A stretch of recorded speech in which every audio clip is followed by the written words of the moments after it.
नमस्कार मित्रांनो, मोहक मराठी कथा या यूट्यूब चॅनलवर आपले मनपूर्वक स्वागत आहे। यात तुम्हाला नवनवीन कथा ऐकायला मिळतील। जर तुम्हाला मी सांगितलेल्या कथा आवडत असतील तर माझ्या कथांना लाईक आणि सबस्क्राईब करा आणि नवनवीन कथांचा आनंद घ्या।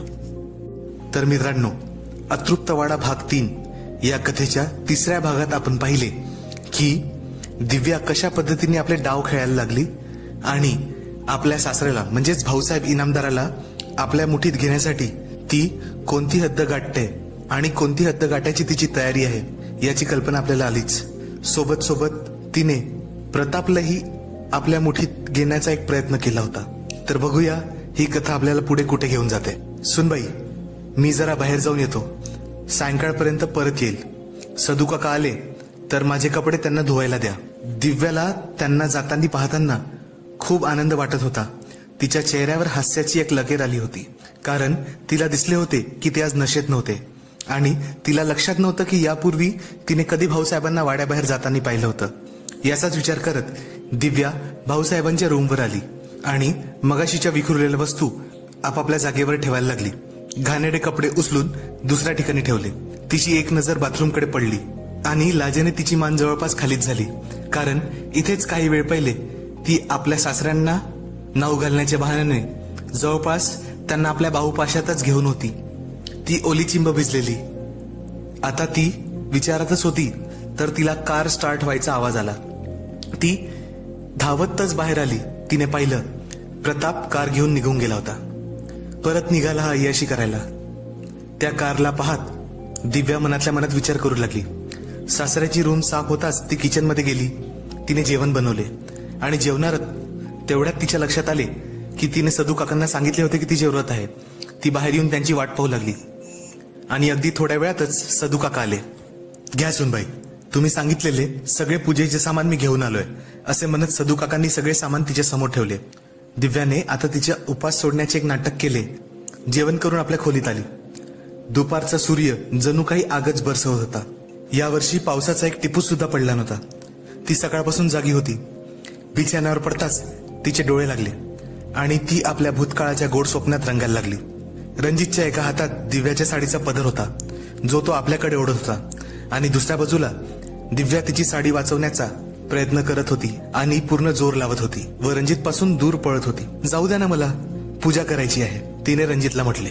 पहिले प्रेमपूजा, नंतर कामदुजा, असे म्हणत रणजितने तिच्या साडीच्या पदराला एक जोरदार झटका दिला। दिव्याने दोन्ही हातांनी आपली साडी घट्ट पकडून ठेवली होती, ज्यामुळे असे झाले की ती रणजितने दिलेल्या झटक्यासरशी ती त्याच्या मिठीत येऊन पडली। नेहमी त्या देवाचा विचार करते, पती सुद्धा परमेश्वरच असतो ना, तर कधी आम्हालाही खुश करत जा, मलाही खुश करण्यासाठी काहीतरी कर ना, तो तिच्याकडे पाहत हसत म्हणाला। त्याशिवाय तुम्हाला दुसरे काही सुचते का? दिव्या रणजितच्या हातांना थांबवण्याचा प्रयत्न करत होती, जे तिच्या साडीला ओढण्याचा आणि सोडण्याच्या प्रयत्नात व्यस्त होते।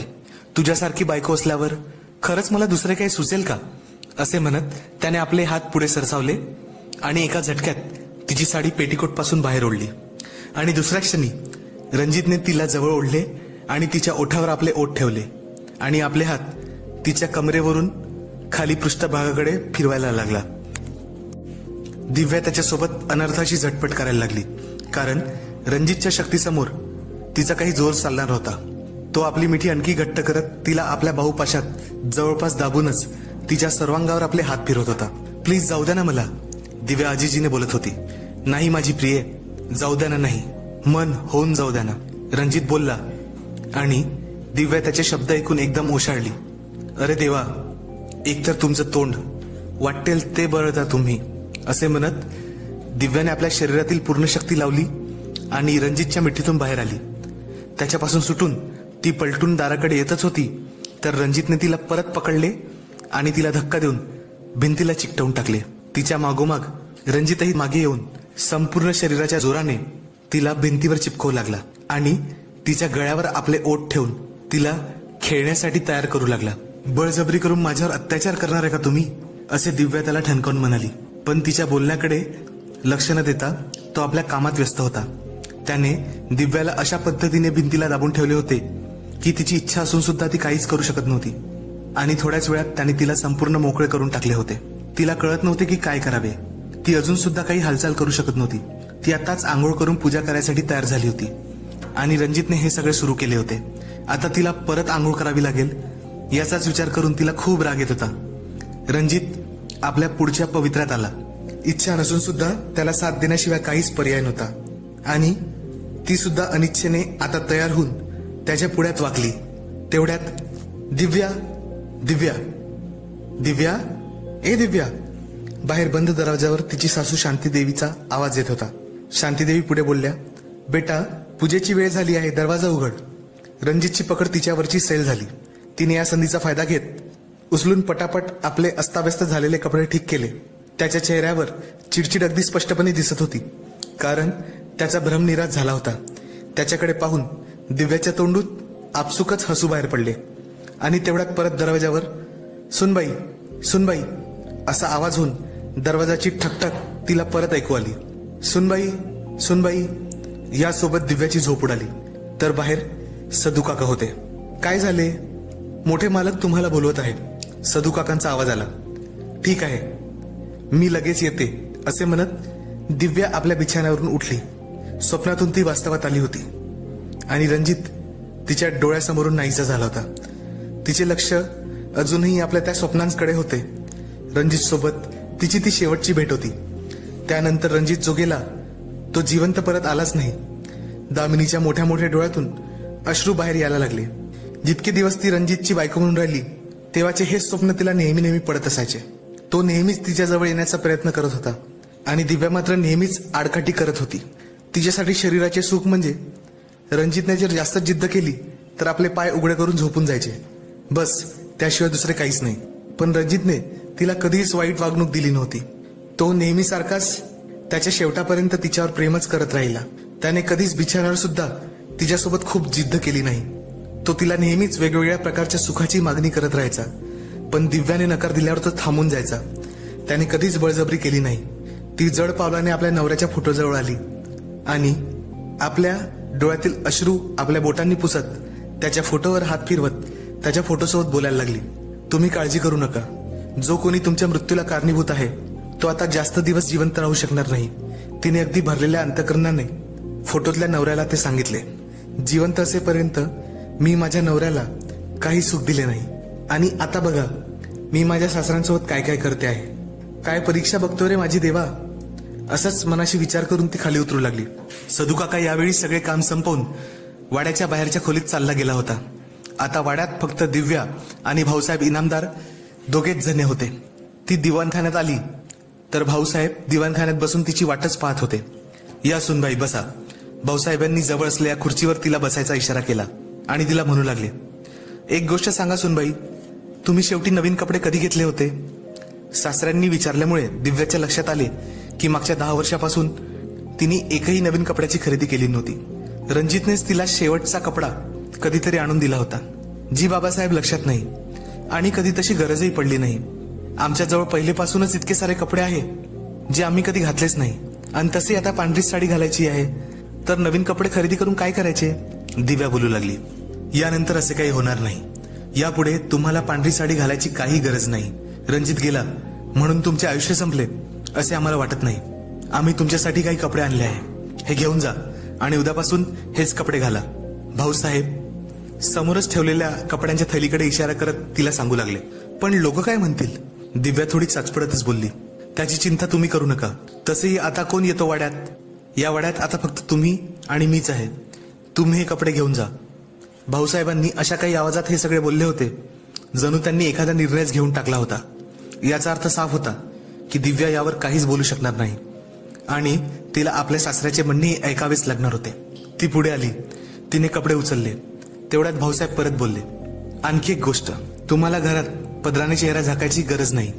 तुमचा चेहरा काही आता आमच्यापासून लपलेला नाही. ठीक आहे बाबासाहेब, जशी तुमची इच्छा. दिव्याने आपले कपडे उचलले आणि ती आपल्या खोलीकडे जाऊ लागली.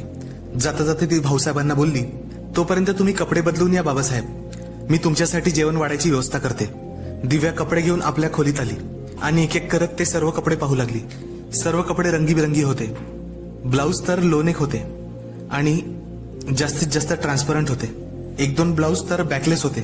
तिने त्या कपड्यांकडे पाहिले आणि मनातल्या मनात हसायला लागली. भाऊसाहेब इनामदारांना आपल्या जाळ्यात ओढणे एवढे सोपे राहील याचा विचार तिने कधीच केला नव्हता आणि पुढच्या क्षणी तिच्या मनातील प्रश्नाचे उत्तर तिला मिळाले होते. 10 वर्षापासून जो व्यक्ती फक्त दारूच्या नशेत तुडुंब बुडाला होता, कोणत्याच स्त्रीच्या संपर्कात तो आला नाही.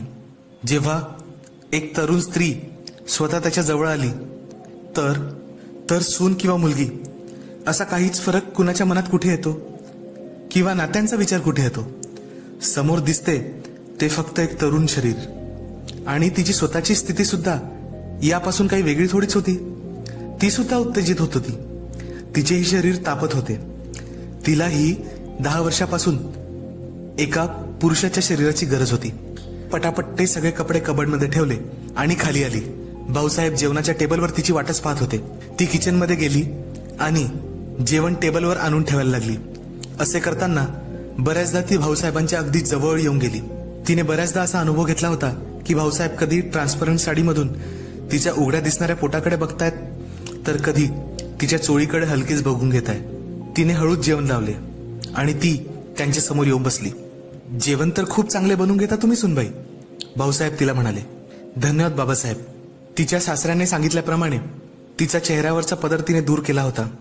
तेव्हा तिची नजर भाऊसाहेबांच्या नजरेशी भिडली तर तिला त्यांच्या डोळ्यात एक वेगळीच प्रकारची भूक आणि एका प्रकारची वासना साफ दिसून येत होती.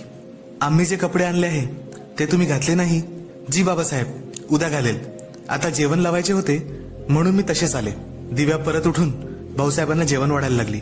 ती भाऊसाहेबांच्या उजव्या बाजूने येऊन त्यांच्या ताटामध्ये जेवण वाढायला खाली वाकली तर तिचा पदर सरकून समोर ठेवलेल्या आमटीत जाऊन पडला. अरे बाबासाहेब, माफ करा, असे म्हणत दिव्या पटकन सरळ होऊन आमटीत पडलेला पदर काढून त्याला झटकायला लागली. ते दृश्य पाहून तर बाबासाहेब मात्र स्तब्धच झाले. त्यांची नजर तिच्या भरलेल्या यौवनाकडे होती. ती आपला पदर साफ करण्यात मग्न होती. तिची एक नजर भाऊसाहेबांकडे होतीच. तिच्या मदमस्त यौवनाकडे बघून भाऊसाहेब मनातल्या मनात तिच्या ऐवजाचा आणि तिच्या शरीराच्या आकारा उकारांचा मनातल्या मनात विचार करू लागले होते. दिव्याने शांतता भंग करत म्हटले, थांबा, मी तुम्हाला आणखी काही वाटते. असे म्हणत तिने तिचा पदर ठीक केला. तिला माहित होते की भाऊसाहेब तेव्हापासून तिलाच बघता येते. नाही नाही, ठीक आहे सुनबाई, आमचे जेवण झाले. असे म्हणत भाऊसाहेब आपल्या रूमकडे चालायला लागले. दिव्या जेवणाची भांडी घेऊन किचनकडे जाऊ लागली. एक वेळ होती जेव्हा नोकरांची लाईन घरी असायची. आज तिला स्वतःची भांडी स्वतःच साफ करायला लागणार होती. याचाच विचार करून ती किचनमध्ये साफसफाई करायला लागली. एका गोष्टीचा विचार करून ती खूप खुश होती. नेहमी तुडुंब नशेत राहणारे तिचे सासरे आज अगदी शुद्धीवर होते आणि तेही पूर्ण दिवस. तेवढ्यात तिला कुणाची तरी चाहूल जाणवली. तिने मागे वळून पाहिले तर भाऊसाहेब किचनच्या दरवाजावर उभे होते आणि तिच्याकडे पाहत तिला म्हणाले, सुनबाई, जरा सदू काकाला बाहेरच्या खोलीतून बोलून घेता का? माझे पाय खूप दुखत आहे. तो येऊन थोडीशी मालिश करून देईल. पण ते तर आता झोपले असतील. दिव्या उत्तरली, त्यात काय झाले, त्याला उठवा आणि बोलून घ्या. आपल्या इनामदारी ठसक्यात ते बोलले. त्यांच्या एवढ्या म्हाताऱ्या वयात त्यांची झोप काय खराब करायची बाबासाहेब? मीच तुमच्या पायाला तेल लावून देते. थोडेसे कसरतच ती बोलली. तुम्ही खरंच करू शकाल? भाऊसाहेब आश्चर्याने तिच्याकडे पाहत बोलले. हो, त्यात काय, तुम्ही आपल्या रूममध्ये जा, मी तेल गरम करून घेऊन येते, असे दामिनीने त्यांना म्हटले. भाऊसाहेब परत फिरले आणि आपल्या रूमकडे चालायला लागले. दिव्याने एका छोट्याशा वाटीमध्ये तेल घेतले आणि त्याला हलकेच गरम केले आणि भाऊसाहेबांच्या मागे मागे ती सुद्धा त्यांच्या रूममध्ये दाखल झाली. तर मित्रांनो, आशा करतो की तुम्हाला आजची कथा आवडली असेल. अशाच नवनवीन कथा ऐकण्यासाठी मोहक मराठी कथा या चॅनलला लाईक, शेअर आणि सबस्क्राईब करा. तसेच आपले अभिप्राय कमेंटमधून आम्हाला देत राहा. आमच्या चॅनलला सपोर्ट करण्यासाठी तुम्ही थँक्स बटन दाबून आम्हाला सहकार्य करू शकता. धन्यवाद.